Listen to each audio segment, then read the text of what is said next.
Alright, welcome back to another Vendure basic tutorial. In the last videos we set up these two folders. We set up the front end and the back end, and those seem to be working and communicating very well. In this short little video, I want to show the custom fields and some of the new updates that have been added to them, which is some pretty cool things regarding structured data.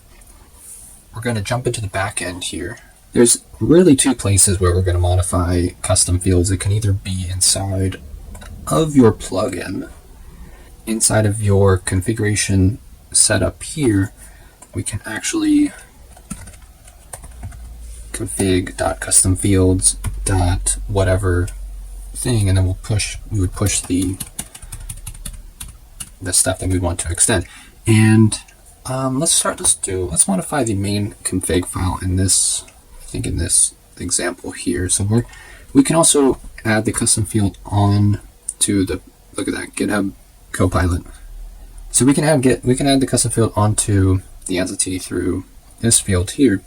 And if we're running the admin UI plugin, which we are, then we could actually see the added field pop up in the UI automatically, which is really nice.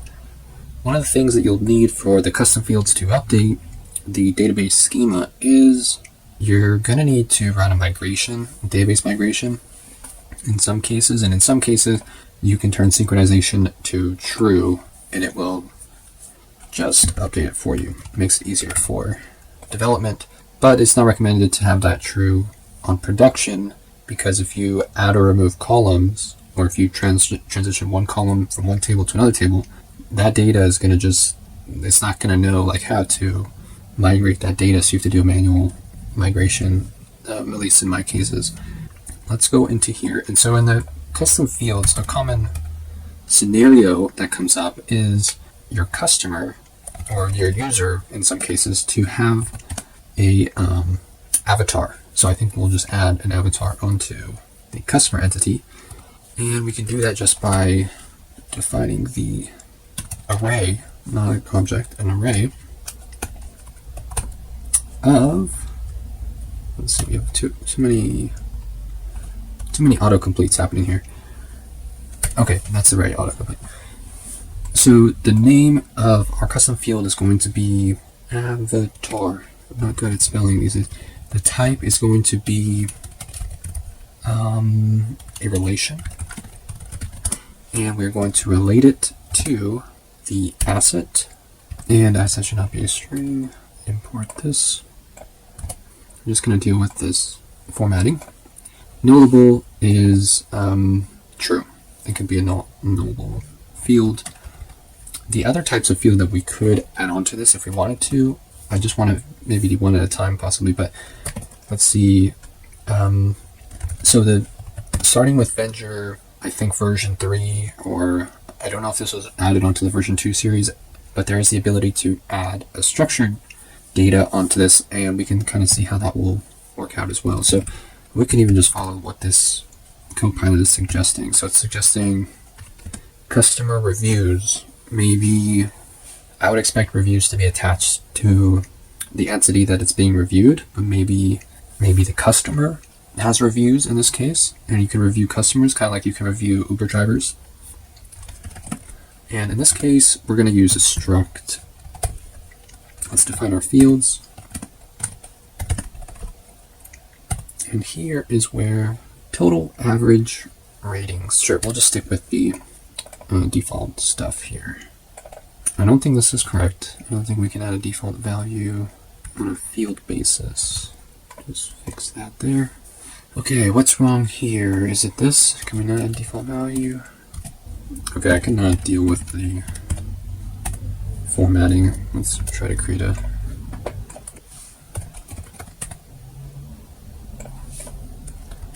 that's that one. This is okay, there we go. Much better. Alright, no wish list.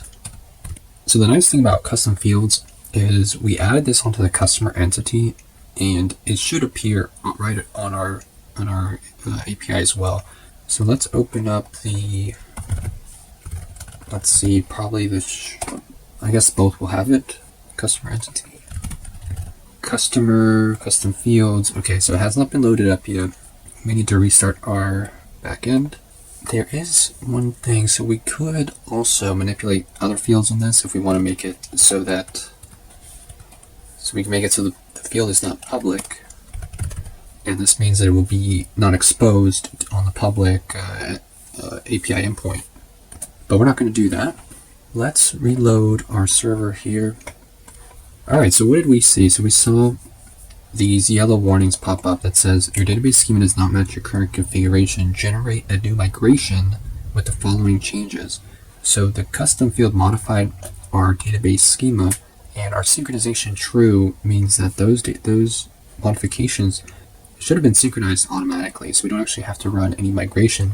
And if we do try to run a migration, now that we just ran through the automatic synchronization, it should actually say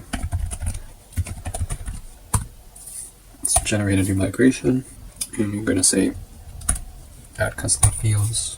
The file location will be inside of our source, that's fine. And then it says no changes in the database schema were found, so no migration was generated. So that's because we had synchronization set to true, and our database schema was already recreated. That's why it's so dangerous to run that in production. Okay, let's restart our backend server here. Now if we revisit this customer entity on our endpoint, we should hopefully see that we now have 2 additional custom fields added up. And let's see what it looks like inside the admin UI.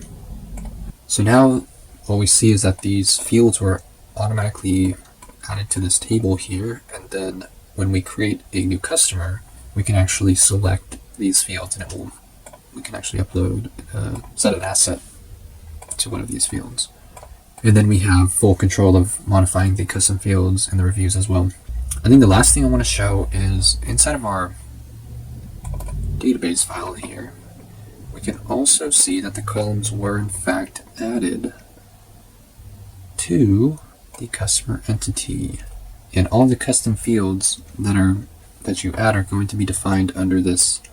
They're all going to be I don't know what the word is, prepended custom fields.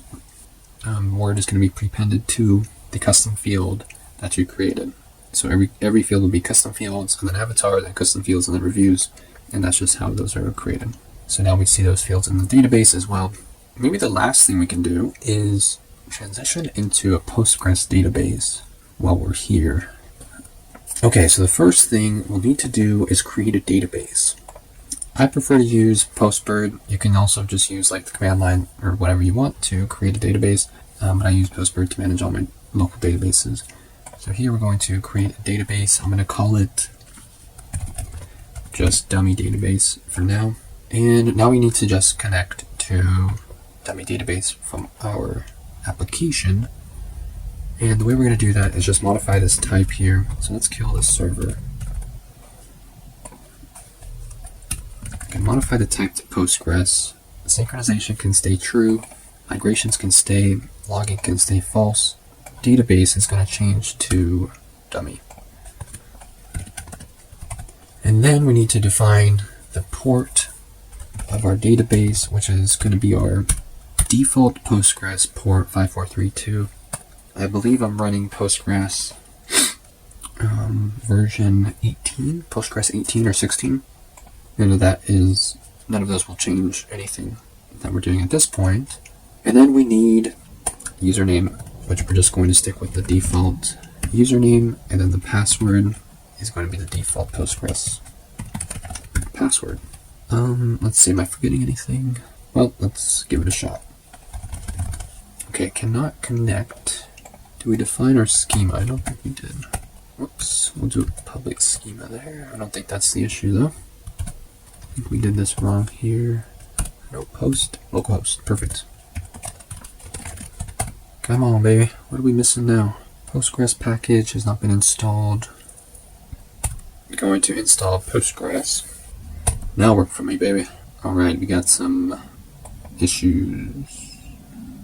Unable to connect to database, but then it said some errors there, so let's do a restart here. Could have just been a synchronization thing.